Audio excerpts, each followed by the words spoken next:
صحیح بخاری کی یہ پہلی حدیث پاک جو آج تلاوت کی گئی ہے، حضرت امام بخاری رحمۃ اللہ علیہ نے جو ترجمۃ الباب یہاں ذکر کیا ہے، اس میں چونکہ وحی کا ذکر ہے، یعنی کہ وحی کی ابتدا کیسے ہوئی، وحی کا آغاز کیسے ہوا، اور مناسبت میں جو حدیث لائے ہیں وہ تیسرے نمبر پر ہے، جو حضرت ام المومنین سیدہ عائشہ رضی اللہ تعالیٰ عنہا سے مروی ہے۔ یہاں جو حدیث انہوں نے ذکر کی ہے وہ انما الاعمال بالنیات، یعنی حدیث کا تعلق نیت کے ساتھ ہے، اور چونکہ تمام اعمال، تمام عبادات، ان میں نیت کا بڑا عمل دخل ہے، اس لیے انہوں نے جو حدیث نیت سے متعلق تھی اسے پہلے ذکر کیا ہے۔ حضرت جناب سیدنا فاروق اعظم رضی اللہ تعالیٰ عنہ سے مروی ہے، وہ ممبر پر تھے اور انہوں نے نبی اکرم صلی اللہ علیہ وسلم سے جب سنا تو حضور نے ارشاد فرمایا کہ اعمال کا دار و مدار نیات پر ہے، یعنی نیت اچھی ہوگی تو عمل کا فائدہ ہوگا، اور اگر نیت اچھی نہیں ہے تو پھر فائدہ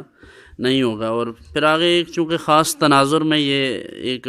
بات ہے، کسی صاحب نے مکہ مکرمہ سے ہجرت اس لیے کی تھی کہ خاتون نے کہا تھا کہ تم اگر ہجرت کرو گے تو پھر میں تم سے نکاح کر لوں گی، تو انہوں نے مکہ سے ہجرت کر لی۔ بظاہر یہ صرف ان کے لیے بات تھی، لیکن ساری امت کے لیے ہے، تمام لوگوں کے لیے ہے۔ حضور نے اس لیے خاص اشارہ فرما دیا کہ جس نے کسی عورت کے ساتھ نکاح کے لیے ہجرت کی تو اس کو اس نکاح کی ہجرت کے سبب صرف اتنا ہی بات اس کے لیے ہے، اس کے علاوہ اس کو اللہ کی طرف سے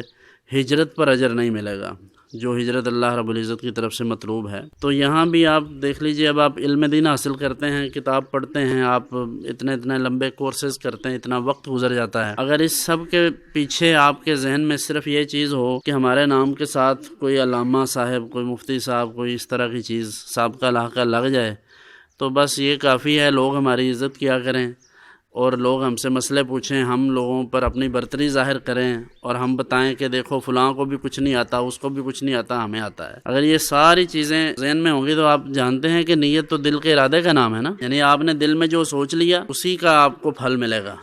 تو اگر آپ نے یہ ساری چیزیں سوچی ہیں تو پھر اس علم کا آپ پر رنگ نہیں ظاہر ہوگا۔ اس لیے آپ کو یہ بات پہلے سے ذہن میں اپنے طے کرنی چاہیے، پہلے نیت خراب تھی تو آپ درست کر لیں۔ کبھی بھی کسی کو مسئلہ بتاتے وقت، کبھی بھی تقریر کرتے وقت، کسی کے ہاں ختم پر جائیں، کسی حوالے سے بھی جائیں تو اپنی نیت درست رکھیں۔ نیت کا مطلب یہ ہے کہ آپ کے ذہن میں یہ بات آ گئی کہ فلاں جگہ پر ہمیں ختم پر کسی نے بلایا ہے، کسی محفل پر بلایا ہے، تو یقیناً یہ ہماری خدمت کریں گے۔ جب یہ بات ذہن میں آ گئی تو اجر ثواب والا کھاتا بند ہو گیا، وہیں سے یہ معاملات ختم ہو گئے۔ ہاں، جو تعلق ہے اس تعلق کی بنا پر کوئی دین کی وجہ سے، آپ کے ادارے کی وجہ سے، خانقاہ کی وجہ سے، یا ویسے آپ کو اعزاز و اکرام کے طور پر کوئی کچھ دیتا ہے، کوئی کھانا کھلاتا ہے یا کوئی آپ کو ہدیہ پیش کرتا ہے تو کوئی بات نہیں، آپ کو لے لینا چاہیے، لیکن آپ کے دماغ میں یعنی بیک آف دا مائنڈ بھی یہ چیز آپ کے نہیں ہونی چاہیے کہ ہم جائیں گے تو وہ ہماری خدمت کریں گے۔ اس لیے اللہ سے جب حساب کریں تو پھر وہ حساب ہے ان اللہ اشتری من المؤمنین انفسهم واموالهم بان لهم الجنہ۔ اللہ کے ساتھ یہ حساب ہے کہ جان اور مال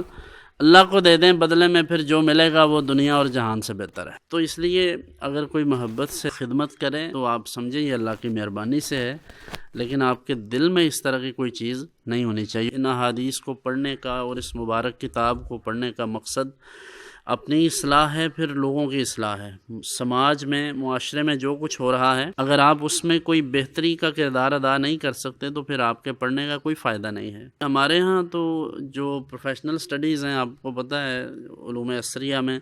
لوگ پڑھتے ہی اس لیے ہیں کہ اچھی نوکری مل جائے، ذریعہ روزگار ہونا چاہیے، اچھی نوکری ملنی چاہیے، لیکن نوکری سے بھی اہم بات یہ ہے کہ آپ جو طلباء علم دین ہیں انہیں یہ بات پیش نظر رہنی چاہیے کہ ہم اپنے معاشرے میں ایک مثبت رول پلے کریں۔ اور اگر آپ یہ سمجھیں کہ بس میں اپنی مسجد میں نماز پڑھاتا ہوں، میں اپنے نمازیوں کو بس چند مسائل بتا دیتا ہوں، باہر والے جو مرضی کریں، ان چیزوں پر کبھی آپ کبیدہ خاطر نہ ہو، آپ کو تکلیف نہ ہو، تو اس کا مطلب ہے کہ دین کے لیے تو آپ کے دل میں کوئی درد نہیں ہے۔ دین کے لیے درد جسے یہ مل جاتا ہے اسے لوگوں کے غلط کاموں کی تکلیف ہوتی ہے۔ دیکھیے نا، نبی کریم صلی اللہ علیہ وسلم کو اللہ تعالیٰ نے فرمایا فَلَعَلَّكَ بَاخِعٌ نَفْسَكَ عَلَىٰ آثَارِهِمْ إِن لَّمْ يُؤْمِنُوا بِهَٰذَا الْحَدِيثِ أَسَفًا، کہ یہ تو آپ ان لوگوں کو دیکھ دیکھ کر پریشان ہیں، تو اللہ تعالیٰ فرماتا ہے محبوب ایسا نہ ہو کہ کہیں آپ کی جان نہ چلی جائے